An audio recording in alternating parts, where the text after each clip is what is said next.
Buenas tardes. Daremos inicio a la presentación del análisis morfométrico y climático de la subcuenca del río Espejo.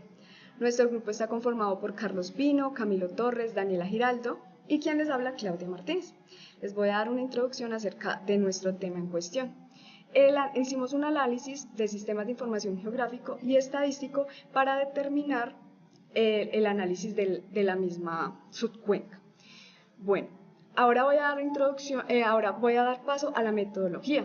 Los datos utilizados fueron un modelo digital de elevación de 30 metros, las estaciones meteorológicas, las cuales fueron utilizadas la precipitación y la temperatura, los límites administrativos.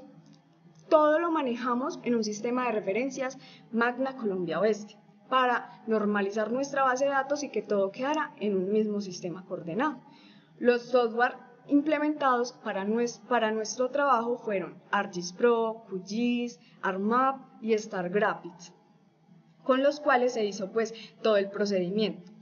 ¿Cuáles fueron esos procedimientos? Lo primero que hicimos fue la delimitación de la cuenca utilizando el complemento SagaGRASS, donde esta nos arroja la delimitación de la cuenca, la generación del drenaje principal, para poder obtener nuestro cálculo morfométrico, donde con este podemos obtener el cálculo del área, el perímetro de la red principal del drenaje, y con esto hacemos una prueba de interpolación con el método Kriging ordinario.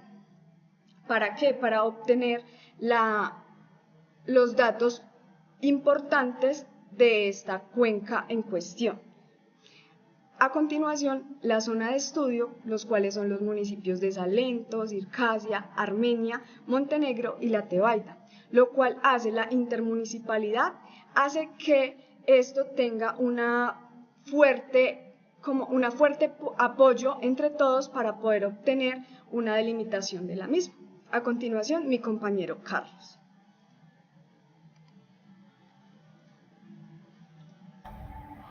Buenas tardes.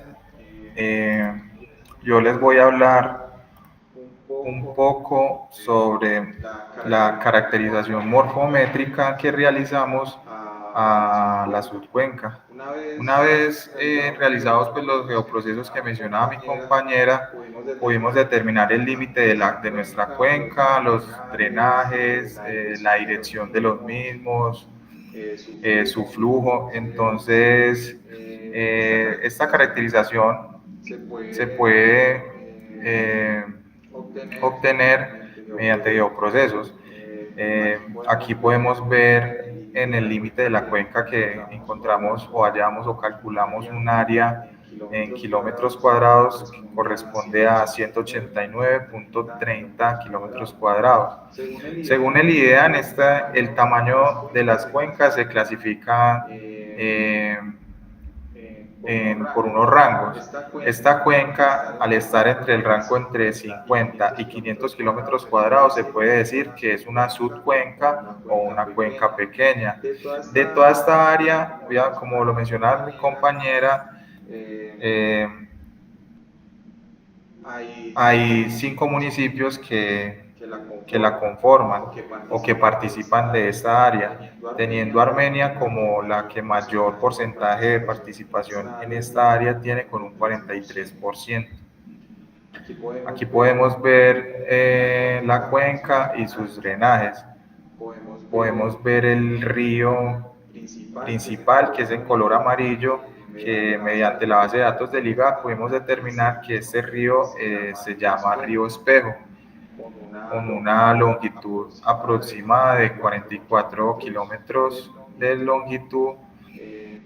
A esta área de la subcuenca también pudimos calcularle una pendiente media mediante procesos como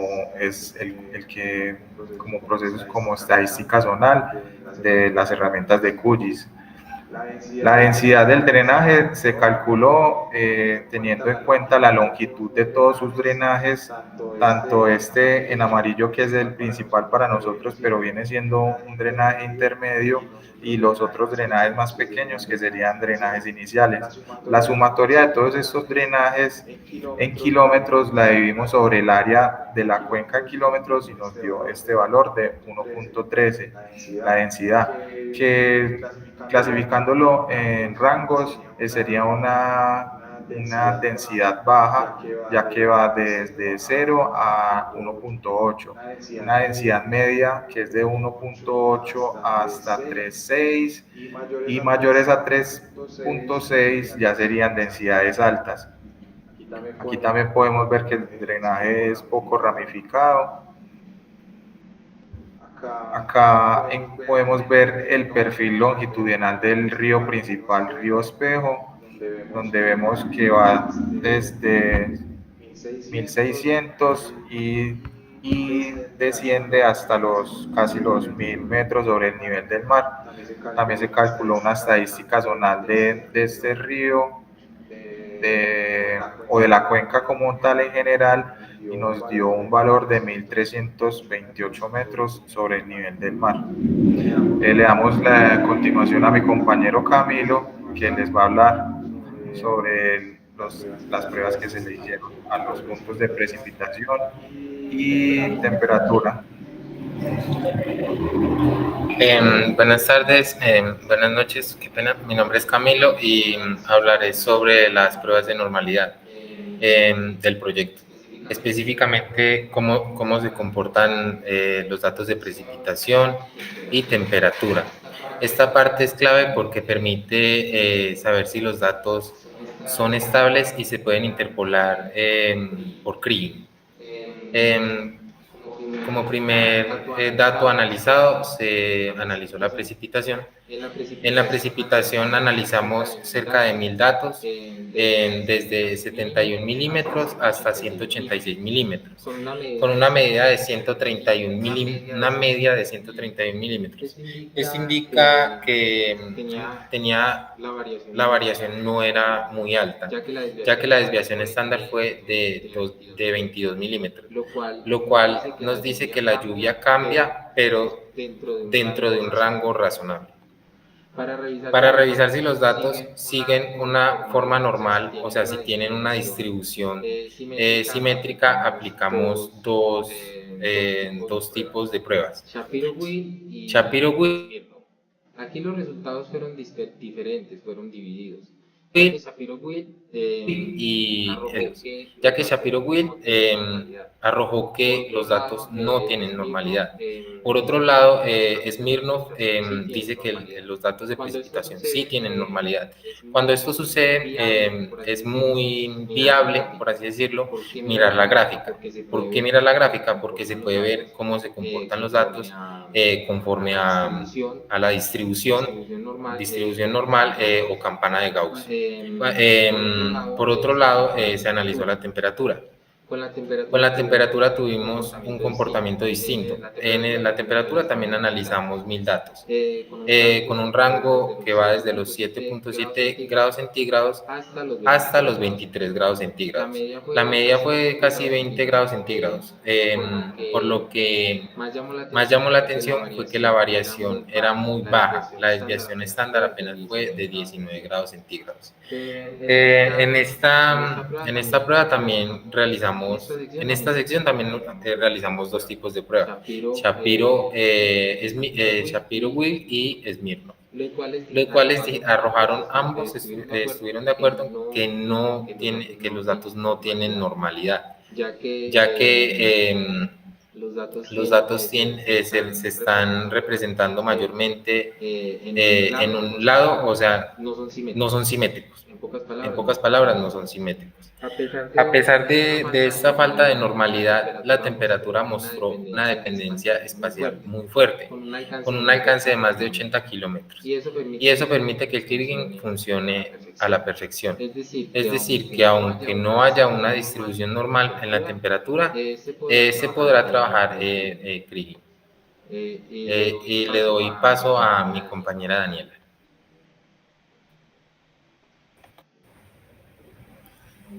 Muy buenas tardes para todos. Bueno, el día de hoy voy a hablarles acerca del cálculo de la precipitación promedio de la cuenca y también de la temperatura promedio. Para estimar la precipitación promedio de la cuenca hidrográfica del río Espejo se empleó principalmente el método de geoestadístico conocido como Kriging ordinario. Este método nos permitió generar una superficie continua de isoyetas a partir de valores puntuales de precipitación registrados en las estaciones meteorológicas, proporcionando no solo una predicción, sino también una medida de incertidumbre. Realizamos un análisis del semivariograma y la selección del modelo. Como podemos ver en la figura 1, está en la parte superior derecha, se analizó la estructura espacial de los datos de la precipitación mediante la construcción de un semivariograma experimental.